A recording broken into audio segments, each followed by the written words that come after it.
బావిలో నీళ్లున్నా నీ కంట్లో కన్నీళ్లున్నాయి. నన్ను ఆ దేవుడే కాపాడాలి. రైతులు వాడాల్సింది ఇలాంటి నాసిరకం పైపులు కాదు. మరి ఏ పైపులు వాడమంటారు బాబు? తరతరాలు మన్నే నాణ్యత నంద్యాల నంది పైపులు.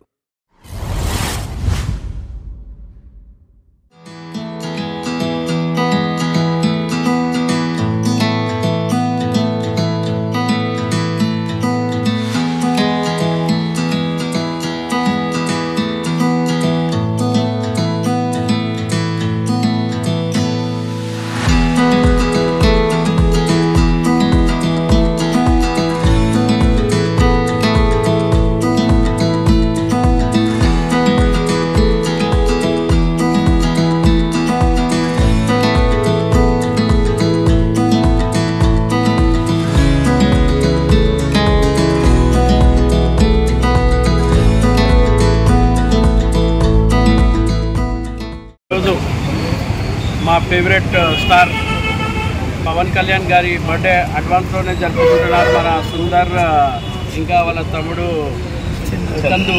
చాలా ఎందుకంటే మేము ఎప్పుడు చూసాం ఏదన్నా ప్రోగ్రాం కానీ వీళ్ళు ముందుంటారు.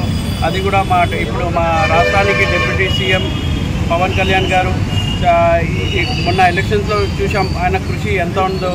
దానికోసం మేమందరం తెలుగుదేశం పార్టీ కానీ జన సైనికులు కానీ ఇది ఒక పండగలా జరుపుకుంటామని, అట్లానే ఈ చందు సుందర్ ప్రతిసారి బ్లడ్ క్యాంప్ ఇట్లానే జరపాలని.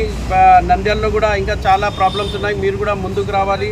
ఏదన్నా చిన్న చిన్న కష్టాలు ఉంటే కూడా మీరు ముందుకు వచ్చి చెప్పండి. అందరు కలిసికట్టుగా మన పార్టీని మన నాయకులని అందరినీ కలిసిగా ఒక స్ట్రాంగ్ మన పార్టీ వెళ్ళి ముందుకు ఇంకా ఫ్యూచర్లో మనమంతా ఇట్లానే కలిసికట్టుగా ముందుకు వెళ్దామని కోరుకుంటున్నాం. జై హింద్, జై జనసేన, జై తెలుగుదేశం.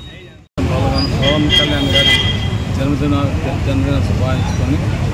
ఈరోజు నంద్యాలకు సంబంధించిన జనసేన లీడర్స్ చందు సుందర్ మురళి వీళ్ళందరూ ఇక్కడ రక్తదాన కార్యక్రమాన్ని ఏర్పాటు చేయడం జరిగింది. ఈ రక్తదాన కార్యక్రమం అనేది మహత్తర కార్యక్రమం. ఎందుకంటే ఏదైనా ఆపదలు ఉన్న వ్యక్తులకు రక్తాన్ని ఇవ్వడం, అతని ప్రాణాలు కాపాడడం వంటిది. కాబట్టి ఇటువంటి మహత్తర కామని చేపట్టిన జన సైనికులకు అందరికీ కూడా ధన్యవాదాలు తెలియజేస్తున్నాము.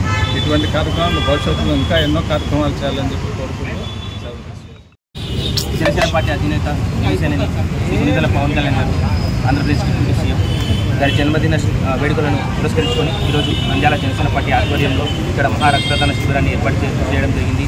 ఈ కార్యక్రమానికి ముఖ్య అతిథులుగా చేసినటువంటి రాజిరెడ్డి తులసిరెడ్డి అన్న గారికి మరియు ఎన్ఎండి ఫిరోజ్ అన్న గారికి హృదయపూర్వక ధన్యవాదాలు తెలియజేసుకుంటూ, ఇలాగే ఈ రక్తదానం చేసిన రక్తదానాన్ని మొత్తము తలసీమియా కిడ్స్కి ఫ్రీగా ఉచితంగా జనసేన రక్త నిధి నుంచి అందించబోతున్నామని చెప్పి సంతోషంగా తెలియజేసుకుంటాము. మా అధినేత ఆయురారోగ్యాలతో అష్టైశ్వర్యాలతో వర్ధిల్లాలని చెప్పేసి ఆంధ్రప్రదేశ్ రాష్ట్రానికి మంచి ఇంకా ప్రగతిని తీసుకురావాలని చెప్పేసి మనస్ఫూర్తిగా కోరుకుంటూ